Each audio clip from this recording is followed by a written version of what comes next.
कभी कभी लोग कहते हैं यार तुम पुकारते हो वो मदद कैसे करते हैं। याद रखना अल्लाह का वली जो भी मदद करता है वो रूहानी तौर पर हमारी मदद करता है। कैसे मदद करता है? रूहानी तौर पर। और रूह के लिए शेख अब्दुल हक मुहद्दिस दहलवी ने लिखा है कि दूर और यकसा एक ही है। उनके लिए दूर नजदीक की कोई हैसियत नहीं है, रूहानियत के लिए कुछ हैसियत नहीं है। बल्कि आपको बताऊं, हम और आप अभी मौलाना बावजू रहने की फजीलत बयान कर रहे थे। हम और आप, हदीस पाक में आता है कि जब बावजू सोते हैं, कैसे सोते हैं?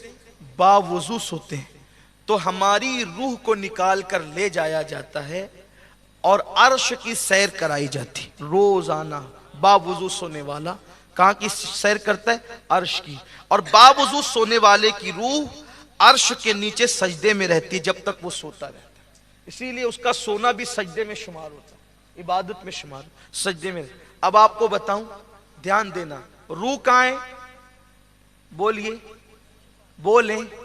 बोलिए भाई, डरिए मत। गलती होगी तो इसलिए होगी ना। सब मिल के बोले, रूह कहाँ है? अर्श के नीचे हालत सजदा में है। ठीक, बीवी आकर के कहती उठो जी 7 बज गए। रूह कहाँ है? बोले अर्श के नीचे। और बीवी जगह कहाँ रही है? उठिए 7 बज गए। बोलो आप सुनते हैं कि नहीं सुनते? उठते वक्त सुनते हैं तो बोलिए, सुने तभी तो उठे ना। पहले सुना तभी तो उठे, हिलाने का एहसास हुआ तभी तो उठे। तो ये जो सुनना था वो किसने सुना? किसने सुना? रूह ने सुना। अब बोलो, अर्श दूर है या अजमेर मुकद्दस दूर है? और ये तो हदीस से सही है ना। दूसरी बात सुने, अल्लामा दमीरी हयातुल हैवान में लिखते हैं कि ये जो मुर्ग देखा है? देखा हो तो हाँ कह दो, नहीं देखा तो ना कह दो। मुर्गा देखा है? हाँ रोज खाते हैं ना। देखा है तो देखा है। मुर्ग, ये वो मुर्गा नहीं जो तुम्हारी बीमारियां पैदा करता है, वो मुर्गे की बात कर रहा हूं जो असली मुर्गा है। वो तो देखा ही होगा, कभी कभार दिख जाता है किस्मत से, अब कम नजर आते हैं। ये मुर्ग जो है मखसूस मौके पर बांग देता है। क्या बोलता है वो? कुकड़ुक बोलता है ना। ऐसे ही लोग समझते हैं, लेकिन हदीस पाक में आता है वो कुकड़ुक नहीं बोलता है, वो कुरान की आयत पढ़ता है।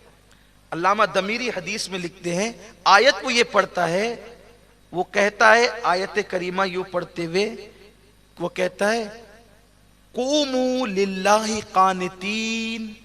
क्या कहता है वो?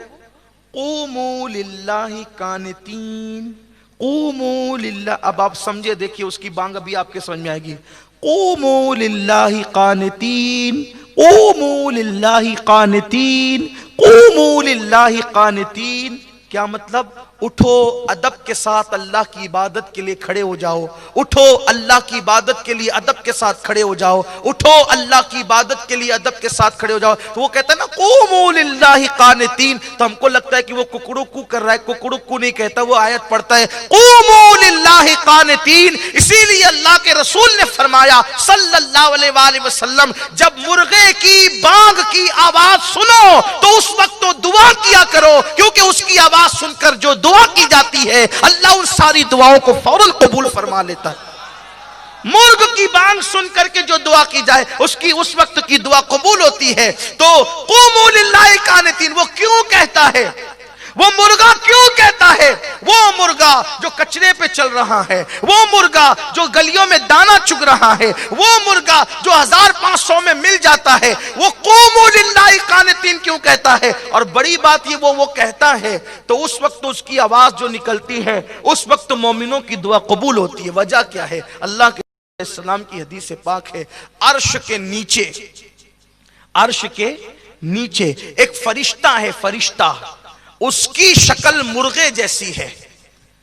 अर्श के नीचे एक फरिश्ता है, उसकी शक्ल मुर्गे जैसी है। और ये अर्श कहाँ है?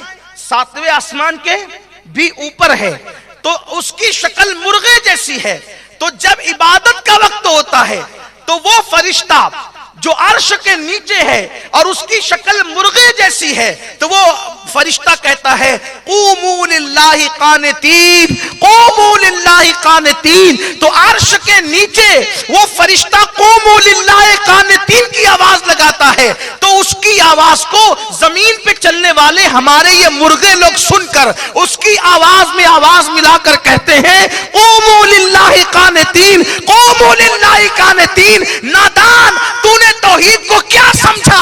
अगर मेरा अल्लाह किसी को सुनाना चाहे तो वो मुर्गा जिसके कान भी सही से नजर नहीं आते, जब वो अर्श के नीचे बोलने वाले फरिश्ते की आवाज को गली में चलने वाला मुर्गा सुन लेता है, अगर अल्लाह उसको सुनाना चाहे, जब मुर्गे को कुदरत इतना सुना सकती है तो अपने वलियों को कितना सुना सकती है?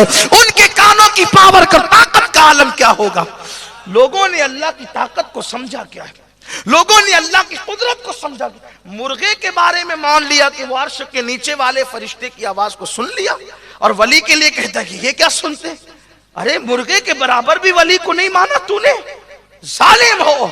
तो अर्ज ये कर रहा था कि अल्लाह के वली की ताकत बड़ी है, अल्लाह की, क्योंकि उस पे अल्लाह का रंग चढ़ा है। कुरान कहता है सिबगतल्लाह वमन अहसनु मिनल्लाहि सिबगा, अल्लाह के रंग में रंग जाओ, अल्लाह के रंग से बेहतर किसका रंग है? तो अल्लाह के रंग में वली रंगता है तभी तो वली बनता है। अल्लाह फरमाता है उसके कान बन जाता हूं, उसकी आंख बन जाता हूं, उसकी जबान बन जाता हूं, उसके हाथ बन जाता हूं, उसके पैर बन जाता हूं। जैसे लोहा भट्टी में डालने के बाद लोहा लोहा ही रहता है, मगर आग का रंग लोहे पे चढ़ जाता है, ऐसे कुदरत का रंग बंदे पे चढ़ जाता है। बंदा बंदा ही रहता है, अल्लाह अल्लाह ही रहता है।